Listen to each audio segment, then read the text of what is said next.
Hello everyone, एक बार फिर से आपका स्वागत है हमारे इस चैनल पे, जहाँ पे आज हम आपके लिए लेकर के आए हैं टैक्स मैनेजमेंट का टॉपिक।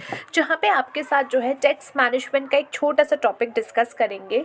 पहली बात, एग्ज़ाम के पॉइंट ऑफ व्यू से ये क्वेश्चन जो है आपका 7 to 8 मार्क्स का वेटेज रख सकता है।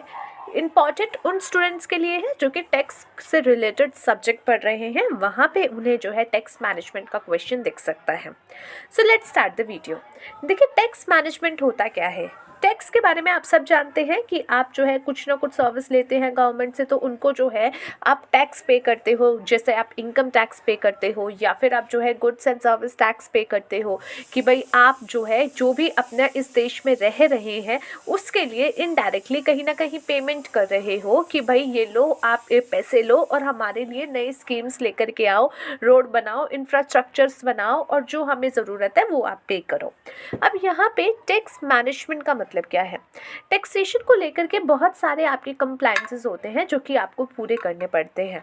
अब यहाँ पे उन्हीं कंप्लायंसेस को ध्यान देना, उन्हीं कंप्लायंसेस, रूल्स एंड रेगुलेशंस को मैनेज करना यानी आप किसी कंपनी में हो, वहाँ पे तरह तरह के आपके कंप्लायंसेस हैं, टैक्सेशन है कि महीने महीने आपके जीएसटी की रिटर्न्स जानी है, साल में आपके इनकम टैक्स की रिटर्न जानी है, एडवांस टैक्सेस जाने हैं।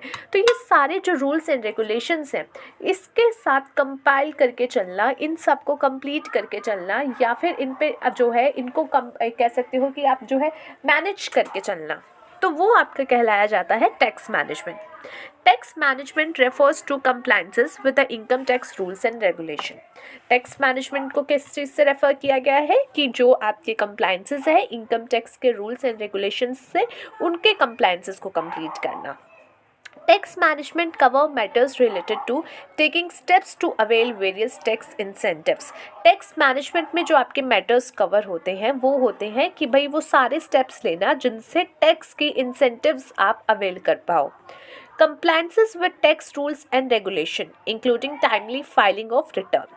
जो आपके टैक्स के रूल्स एंड रेगुलेशंस हैं उनके साथ कंप्लायंसेस कर पाओ, उनके सारे कंप्लायंसेस कंप्लीट कर पाओ। जैसे जो अगर आपके रिटर्न भरने की डेट है, रिटर्न्स भरो, काम करो, जो भी आपकी ड्यू डेट्स हैं उसके तहत उनका काम कंप्लीट कर दो। Protecting from consequences of non compliances of tax rules and regulations.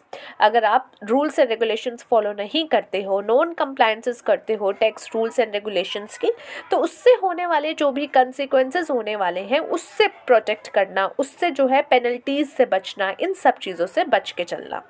Review of departments order and if need apply for rectification for mistake. कई बार डिपार्टमेंट्स की तरफ से ऑर्डर आ जाते हैं कि भाई तुमने ये टैक्स पे नहीं किया है, या तुम यहाँ पे डिफ़ॉल्ट कर रहे हो तो तुम हमें ये टैक्स दो, या फिर ऑर्डर करते हैं, डिमांड आ जाती है, तो उनसे जो है उनके साथ भी पूरा कॉप अप करना, उनको बताना कि भाई या तो आप चेक कर रहे हो कि हाँ एक्चुअली में अगर आपके मिस्टेक है तो उसको ठीक करना, और अगर नहीं है तो रेक्टिफिकेशन के लिए उस मिस्टेक को आगे अप्लाई करना। साथ ही साथ अपील्स फाइल करना, टैक्स रिविजन्स करना और सेटलमेंट करना ऑफ दीज टैक्स केसेस। तो ये सारे आपके जो है टैक्स मैनेजमेंट के अंदर आते हैं। एरियाज कौन कौन से हैं जहाँ पे अब आपको टैक्स मैनेजमेंट को जो है देखने को मिलता है। सबसे पहले टीडीएस, जो कि आपका होता है tax deducted at source. Now what is TDS, tax deducted at source. कई बार क्या होता है, गवर्नमेंट को लगा कि भाई अब जो है अगर साल में आखिरी में जाकर के ही हमें टैक्स मिलेगा तो हमारे लिए खर्चा करने के लिए पूरे साल में हमें प्रॉब्लम हो जाएगी। जैसे घर में अगर आपके मम्मा को भी या फिर जो भी आपके घर का खर्चा देखता है उसको साल भर का पूरा खर्चा एक ही बार में दे दोगे ना, तो वो भी इरिटेट हो जाएगा, उसके लिए भी प्रॉब्लम हो जाएगी, क्योंकि साल में हर टाइम पे अलग अलग खर्चे होते हैं, कभी कम कभी ज़्यादा। तो इसीलिए सारा पैसा अगर एक साथ आ जाता है तो गवर्नमेंट के लिए प्रॉब्लम इन दैट सेंस कि भाई उनके लिए सही तरीके से स्कीम्स चलाना पॉसिबल नहीं हो पाता। इसीलिए गवर्नमेंट को लगा कि भाई हमें अगर थोड़े थोड़े टाइम पीरियड में पैसा मिलता रहेगा तो हमारे लिए भी बेटर रहेगा, हमें बाहर से पैसे नहीं उठाने पड़ेंगे, और जैसे ही हमें जो है धीरे धीरे पैसे मिलेंगे हम धीरे धीरे अपने इंफ्रास्ट्रक्चर के काम करते रहेंगे, अपना काम करते रहेंगे। तो इसीलिए टीडीएस का रूल लाया गया था कि जिसके अंदर कुछ सेक्शंस के तहत जो है अगर कोई व्यक्ति किसी दूसरे दूसरे व्यक्ति को कोई पैसा दे रहा है या फिर किसी को उससे इनकम हो रही है, जैसे मैं आपके यहाँ जॉब कर रही हूँ, सैलरी मुझे आप देते हो, तो मुझे जो है आपके यहाँ से इनकम हो रही है, you are the source of my income. तो आप क्या करोगे, मेरे नाम पे, मेरे पेन नंबर के बेसिस पे मुझे आप जितनी भी सैलरी पे कर रहे हो उसके बेस पे उसका कैलकुलेशन करके जो टैक्स बनता है वो टैक्स आप गवर्नमेंट को दे दोगे। अब गवर्नमेंट क्या करेगी, गवर्नमेंट के पास आप अपना रिकॉर्ड दे दोगे कि ये इस पर्सन को मैंने दिया है, इस सेक्शन के तहत दिया है। हर सेक्शन के तहत जो है अलग अलग टीडीएस के रूल्स होते हैं। जैसे कुछ सेक्शन होते हैं आपके जहाँ पे सिक्योरिटीज़ में इंटरेस्ट है या फिर टैक्सेशन है, ज़्यादा गुड्स आप सेल कर रहे हो, तो ये अलग अलग रूल्स होते हैं। तो आप बता दोगे कि हमने इसका जो है टीडीएस काटा है पर्टिकुलरली इस सेक्शन के तहत, जैसे अगर सैलरी में कटेगा तो इस सेक्शन या उस दूसरे सेक्शन के तहत आप काट के दे दोगे। अब गवर्नमेंट को पता चल जाएगा कि एक तो इस व्यक्ति के पास जो है सैलरी आई है और इतनी सैलरी आई है और इसका टीडीएस हमारे पास जमा हो गया है। तो कल को जो है जैसे ही मैं अपनी डिटेल्स भरूंगी गवर्नमेंट के साथ अपने इनकम टैक्स रिटर्न में, तो उनके पास एक वेरिफिकेशन हो जाएगा कि भाई ठीक है, ये बंदा सही भर रहा है, इसने सही सैलरी दिखाई है, इसने टैक्स भी भर रखा है। तो टीडीएस जो है एक मेन पॉइंट होता है जो कि हर पर्सन जो है रिस्पॉन्सिबल है वहाँ पे टीडीएस डिडक्ट करने के लिए। हर पर्सन यानी कि यहाँ पे भी कुछ रूल्स एंड रेगुलेशंस है कि एक अगर आप जो है पर्टिकुलर क्राइटेरिया मेट कर देते हो तो आपको जो है आपको टीडीएस डिडक्ट करके गवर्नमेंट को जमा कराना पड़ेगा अंडर वेरियस सेक्शंस जो कि नोटिफाई किए गए हैं गवर्नमेंट के द्वारा। तो इसीलिए जो भी कंपनी है तो उनको क्या करना है, टीडीएस की रिटर्न्स भरनी है, टीडीएस के सर्टिफिकेट्स इशू करने हैं। जैसे मेरा जो है टीडीएस काट लिया कंपनी ने, अब मुझे कैसे पता उसने मेरा टीडीएस काटा है, तो वो मुझे एक सर्टिफिकेट प्रोवाइड कराएंगे जिसमें वो बताएंगे कि हमने आपका टीडीएस काटा है और जमा करा दिया है। और साथ ही साथ इनकम टैक्स की साइट पे मुझे जो है एक रिपोर्ट जनरेट होके मिलेगी जो कि 26 AS नाम की होती है। वहाँ पे मुझे पता चल जाएगा कि किस किस व्यक्ति ने मेरा टीडीएस काट करके जमा करा दिया है। तो टीडीएस एक बहुत ही बढ़िया, एक कह सकते हो पूरा का पूरा एक एरिया होता है जहाँ पे टैक्स मैनेजमेंट का बहुत सारा टाइम वेस्ट हो जाता है।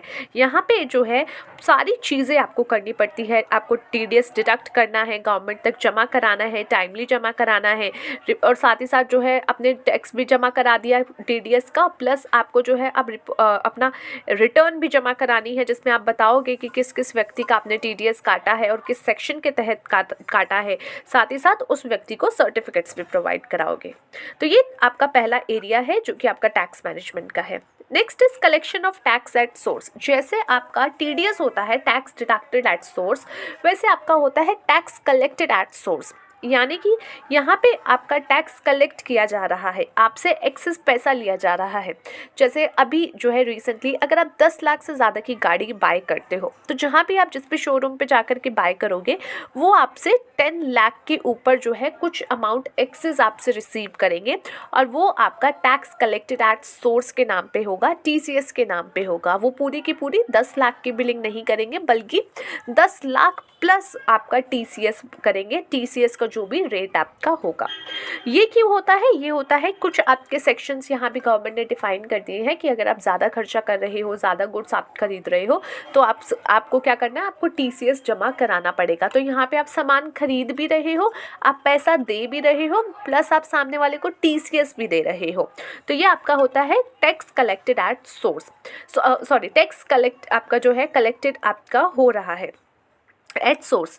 अब यहाँ पे क्या है, जो पार्टी ने आपसे टीसीएस कलेक्ट किया है, जैसे आप गाड़ी बाय करने गए तो वहाँ पे जो भी टैक्स कलेक्ट किया गया है आपसे, अब उनको वही फॉर्मेलिटीज़ करनी पड़ेगी, टीडीएस की तरह रिटर्न्स भरनी पड़ेगी, टीसीएस का जो है उन्हें जमा कराना पड़ेगा, प्लस उन्हें बताना पड़ेगा कि मैंने इस पैन नंबर से टीसीएस कलेक्ट किया है और इस वजह से किया है क्योंकि उसने मेरे यहाँ से 10 लाख से ऊपर की गाड़ी बाय की है। Next is payment of taxes. अब आपको टैक्सेस भी पे कराने पड़ेंगे। अब आपके टैक्सेस में क्या क्या आता है, एडवांस टैक्स की अगर आपकी जो है टैक्सेशन आपका, अगर आपको लग रहा है कि आपका टैक्स जो है 10,000 से ऊपर की अमाउंट पे बन सकता है तो आपको क्या करना पड़ता है, आपको 4 अपने जो है यहाँ पे आपकी डेडलाइंस होती हैं, उसमें आपको वो सारे के सारे जो है टैक्स जमा कराने पड़ते हैं कुछ % तक। तो वो आपका एडवांस टैक्स होता है। तो एडवांस टैक्स की पेमेंट कराना, सेल्फ असेसमेंट की की, या फिर अगर कोई डिमांड पे आपकी पेमेंट बन रही है तो वो जमा कराना। Next is maintenance of books of accounts. अब आपका जो है टैक्सेशन का जो भी बात होता है वो कहीं ना कहीं आपके प्रॉफिट से रिलेटेड होता है, आपके बुक्स से रिलेटेड होता है। अगर आपने अकाउंट्स अपनी ठीक से मेंटेन नहीं की है तो वहाँ पे आपको जो है टैक्सेशन को लेकर के प्रॉब्लम हो सकती है, या ये कह लीजिए कि आपका प्रॉफिट सही तरीके से वहाँ पे आपको नहीं पता चलेगा, या फिर प्रॉफिट में लेकर के आपको कन्फ्यूजन हो सकती है, या गलत प्रॉफिट आप शो कर सकते हो।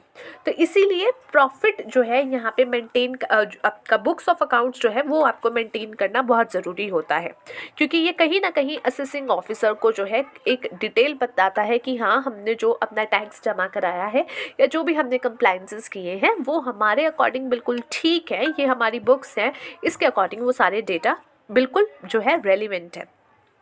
Every business or a professional must maintain books of account and other relevant documents so that the tax can be computed accurately. Her businessman को और प्रोफेशनल को क्या करना चाहिए, अपने बुक्स ऑफ अकाउंट्स जो है मेंटेन करने चाहिए, सही डॉक्यूमेंट्स जो है मेंटेन करने चाहिए, ताकि जो भी उसके जो भी उसका टैक्सेशन है वो ठीक तरीके से वो एक्यूरेटली कंप्यूट कर पाए और साथ ही साथ वेरीफाई करा पाए असेसिंग ऑफिसर को अगर ज़रूरत पड़े तो।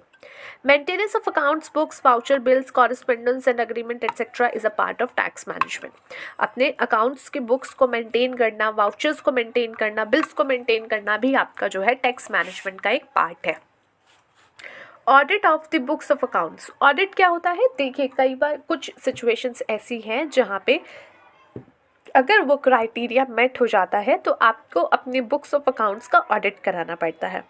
ऑडिट यानी कि आपके जो है सर्टिफाइड अकाउंटेंट्स जो आपके हैं या चार्टेड अकाउंटेंट्स जो आपके हैं, या आप कह लीजिए जिनको गवर्नमेंट ने अथॉरिटी दे रखी है, उनके तहत उनके पास जा कर के आपको अपने बुक्स ऑफ अकाउंट्स लेके जाने पड़ते हैं और उनसे चेक करवाने पड़ते हैं कि भाई देखो ये हमारे बुक्स ऑफ अकाउंट्स हैं, आप इसको चेक कर लीजिए, हमने कोई घपला नहीं किया है, ठीक है। तो वो क्या करते हैं, वो अपना फेयर एंड ट्रू व्यू उसमें अपना दे देते हैं और बता देते हैं कि हाँ इस व्यक्ति ने जो भी चीज़ें दिखाई हैं वो ठीक है और इसने कुछ ज़्यादा यहाँ पे प्रॉब्लम नहीं की है, तो ये हम जो है जो है अप्रूव कर देते हैं। तो एक तरीके से वो अपने ट्रू एंड फेयर सिर्फ व्यू उस पर देते हैं, वो एकदम से ये नहीं हो जाता कि भाई ऑडिट हो गया है तो बिल्कुल सही होगा, सत्य होगा, प्रमाणित होगा, नहीं, बस वहाँ पे जो है एक व्यू आ जाता है कि हाँ ठीक है, ये एक इंडिपेंडेंट यहाँ पे एक रिव्यू कर दिया गया है। और ये कैसे होता है, जब आपकी टर्नओवर आपके बिजनेस की ज़्यादा होती है प्रीवियस ईयर की, तो वहाँ पे आपको जो है कंपलसरी हो जाती है अपने ऑडिट कराने according to income tax act, आपके जो है जीएसटी के एक्ट के तहत आपका जीएसटी ऑडिट, स्टैट्यूटरी ऑडिट्स, ये सारे अलग अलग ऑडिट आपके होते हैं। Furnishing the return of income. Tax management का एक और पॉइंट है, that is furnishing the return of income. जो आपकी इनकम हुई है उसकी रिटर्न फर्निश करना, यानी गवर्नमेंट को बताना कि भैया ये हमारा जो है प्रॉफिट है, उसके बेसिस पे टैक्स जमा कराना, इंटरेस्ट जमा कराना, पेनल्टीज़ जमा कराना, या जो भी सिचुएशन बनती है वो जमा कराना। और अगर लॉस है आपको उस साल में तो उसके लिए भी रिटर्न भर के अपना लॉस जो है कैरी फॉरवर्ड करना, ताकि नेक्स्ट ईयर जब प्रॉफिट होगा तो उसके साथ उसको एडजस्ट कर लिया जाएगा। Documentation and maintenance of tax records. Tax management का एक और पॉइंट यहाँ पे है कि जो भी आपकी डॉक्यूमेंटेशन हुई है, जो भी आपकी जो है टैक्स रिकॉर्ड्स को लेकर के आपके पेपर्स हैं, जैसे रिटर्न्स हैं, उसको मेंटेन करके रखना। आपको जो है कम से कम 7 से 8 साल की जो है डॉक्यूमेंटेशन रखनी पड़ती है, क्योंकि गवर्नमेंट कभी भी आपका केस खोल सकती है। तो इसीलिए आपको एक एसएससी जो है कभी भी आपके पुराने डॉक्यूमेंट्स मांग सकता है, तो इसीलिए वो सारे डॉक्यूमेंट्स के एविडेंस अपने पास अवेलेबल रखना, ताकि कल को कोई क्वेरी आ जाए तो आपके पास जवाब देने के लिए कुछ हो। इसमें आपके टैक्स फाइल्स हो सकते हैं, रिटर्न फाइल्स हो सकती हैं, फॉर्म 16 यानी कि जो टीडीएस रिटर्न्स होती हैं वो, डॉक्यूमेंट्रीज एविडेंस, जो भी आपके डिडक्शन आपने लिए हैं, जो भी आपने रिबेट आपने ली है, जो भी कोर्ट के ऑर्डर्स अगर आपके हुए रहे हैं, वो सब आपको जो है यहाँ पे मेंटेन करके रखना पड़ता है। Review of orders of income tax department. Tax management का एक और पॉइंट है कि कई बार इनकम टैक्स डिपार्टमेंट जो है आपको ऑर्डर भेज देता है ऑर्डर या डिमांड, उस सिचुएशन में उनका रिव्यू करना कि हाँ इन्होंने सही भेजा है या नहीं। कई बार ऐसा होता है, ज़रूरी नहीं है कि इनकम टैक्स डिपार्टमेंट ने आपको नोटिस भेज दिया या ऑर्डर भेज दिया तो वही जो है परम सत्य परमात्मा है, ऐसा नहीं होता। वो भी गलती कर सकते हैं। ऐसे कितने सारे केसेस आए हैं जहाँ पे जो है गवर्नमेंट जो ये असेसिंग ऑफिसर है और जो कंपनीज जिसके ऊपर जो है ऑर्डर किया गया या डिमांड दी गई, वो लोग गए हाई कोर्ट में गए, वहाँ पे जो है ये अपील करने वाला व्यक्ति जीता है और जो असेसिंग ऑफिसर है वो उनकी जो है वहाँ पे कई बार सिचुएशंस ऐसी हुई हैं कि उनका ऑर्डर गलत माना गया है। तो इसीलिए कई बार ऐसा होता है, लूप होल होने की वजह से सिचुएशंस हो सकती है आपके अकॉर्डिंग सही हो पर उनको अकॉर्डिंग उनको भी नहीं लग रही हो। तो इसीलिए वो इनकम टैक्स डिपार्टमेंट के द्वारा अगर कोई ऑर्डर दिया गया है तो उसको रिव्यू करना। अगर आप अपने जो है आपको लग रहा है आप ठीक हो तो उनको जो है दोबारा से अपील में डालना, रेक्टिफिकेशन कराना, या अगर आपकी मिस्टेक एक्चुअली में हुई है तो उसको रेक्टिफाई करके जो भी आपका टैक्स बनता है वो पे करके निकल जाओ।